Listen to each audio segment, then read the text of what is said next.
बिस्मिल्लाहिर्रहमानिर्रहीम। अस्सलाम वालेकुम। नाइम रोज़र टीवी मुबारक जवेद आपकी खिदमत में हाजिर है। नाज़रीन, हमारा चैनल नाइम रोज़र टीवी सब्सक्राइब करें ताकि आने वाले प्रोग्राम मिलते रहें। पहले ये ज़रा जनाब पार्लियामेंट में साहब क्या फरमा रहे हैं ये सुनते हैं, फिर बाद में बात करते हैं। और गाजी खालिद एक कमसिन बच्चे ने एक को मारा, उसने एक गुस्ताख रसूल को कि उसको सदारती ऑर्डिनेंस के जरिए उसको बरी किया जाए, उसको रहा किया जाए। ये मैं 3 गुजारिशात करूंगा। मेरी हाथ बांध के गुजारिश है कि तीनों में से एक तो मान ली जाए। एक तो फिलफौर सदर पाकिस्तान सदारती फरमान जारी फरमाए और उस बच्चे को रहा किया जाए। अगर ये नहीं हो सकता तो फिर केपी की गवर्नमेंट या वफाकी गवर्नमेंट, जैसे रेमंड डेविस को दियत दे के इस मुल्क से भेजा गया, जैसे सानिया साहिवाल में मेरे पुरअमन सरसब्ज साहिवाल को मजलूमों के खून से सुरख कर दिया गया और फिर बाद में उनके लवाकीन वरसा को दियत दे के खामोश करा दिया गया और इस वाक़े के जो मुल्ज़मान थे उनको बरी कर दिया गया, उसी तरह दियत दे के इस बच्चे को भी रहा किया जाए।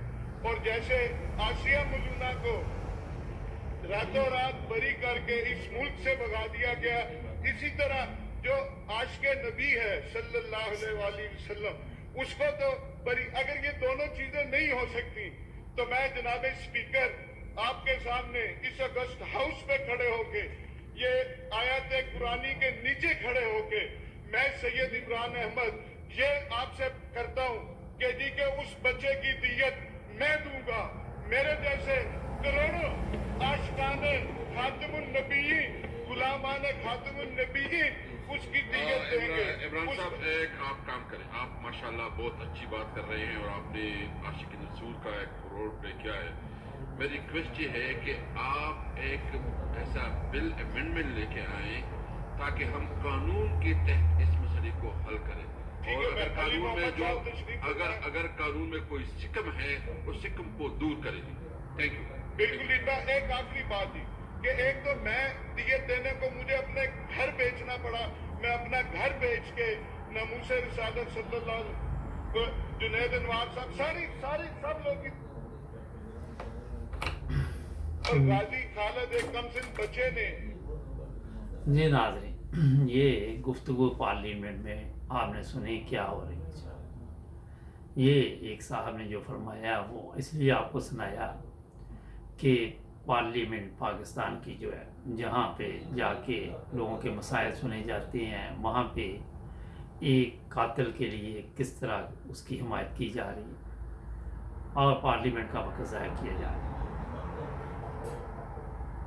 आज ये साफ फरमा रहे कि उसको छोड़ दिया जाए ताकि वो कल को कोई और बड़ा कारनामा अंजाम दे, और फिर इस तरह तो रोज़ाना कोई ना कोई बंदा जिसको दिल चाहेगा कत्ल कर दिया, सदर साहब ने छोड़ दिया। अदालतों की ज़रूरत ही नहीं है, बंद कर दें ये अदालतें, क्या करनी है। आप आए पार्लियामेंट में, किसी ने कत्ल किया, किसी ने चोरी की, सदर साहब साइन कर दिए कि सब कुछ छोड़ दिया करें। यही हो सकता है। आसिया बीबी की ये बात कर रहे थे साहब, तो उसको जनाब बेगुनाह जेल में रखा गया, और ये भी आपको पता है कि कोई गवाह नहीं था, सब झूठ था, फरेब था। फिर उसको सुप्रीम कोर्ट ने बाइज्जत बरी किया। अब अगर वो पाकिस्तान में रहती फिर भी उसके लिए मसाइल थे, तो अगर उसको किसी दूसरे अच्छे मुल्क ने कबूल कर लिया तो उसमें भी इन लोगों को तकलीफ़ है। मकसद ये बताने का है नाजरीन कि पाकिस्तान में जब पार्लियामेंट में इस तरह के लोग आके कातलों की हौसला अफजाई करेंगे, उनकी पुष्पनाई करेंगे, तो कहाँ इंसाफ मिलेगा और कहाँ जराइम पेशा अफराद को सजा होगी। ये एक सोचने वाली बात है। मुझे जब ये मैंने सुना तो मुझे बहुत तकलीफ़ हुई कि ये साहब और जो पार्लियामेंट के लोग वो तालियां बजा रहे हैं। उससे ज़्यादा अफसोस की बात ये, आपको ये पता है कि जो भी लोग पार्लियामेंट पाकिस्तान की जो पहुँचते हैं उनमें ऐसे भी लोग होते हैं जिन्होंने छोटू गैंग, मोटू गैंग, इस तरह के पाले होते हैं। जिस तरह कराची में भी कभी कोई पकड़ा गया, कभी फैसलाबाद से वो पता नहीं कैसे कैसे पुलिस ऑफिसर, आपको ही पता है, जो आजकल बयान दे रहे हैं कि 50-50 कत्ल करवाए हमसे, 50-50 रेप करवाए, इस तरह के कारनामे करवाए इन सियासी लीडरों ने।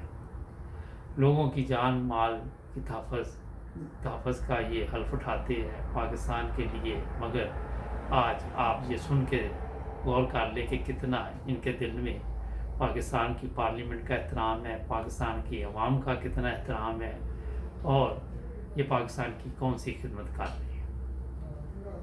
आज के दिन ज़ियाउल हक साहब जो उस वक़्त के बहुत बड़े फ़िरौन थे और जो कहते थे कि मैं जो चाहूँ वही करता हूँ, और उन्होंने ही आर्डिनेंस जारी किया था जमात अहमदिया के ख़िलाफ़, उनका इस दिन जनाब त्यारा जो वो गिरा और उनका पता नहीं चला कि किधर गई है।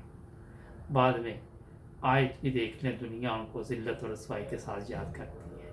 अगर उनकी कब्र पर आप देखें, कभी अगले मतलब ये कि कोई इज़्ज़त कोई एहतराम नहीं उस बंदे का लोगों के दिलों में, और ये बात आप सबको भी पता है। ज़ालिम इंसान की जब भी मौत आती है तो मौत के बाद भी लोग उसे ज़िल्लत और रसवाई के साथ याद करते हैं। कोई भी ज़ालिम इंसान आप दुनिया में ले लें, उसके लिए यही अल्फाज होते हैं जो आज ज़ियाउल हक साहब के हैं।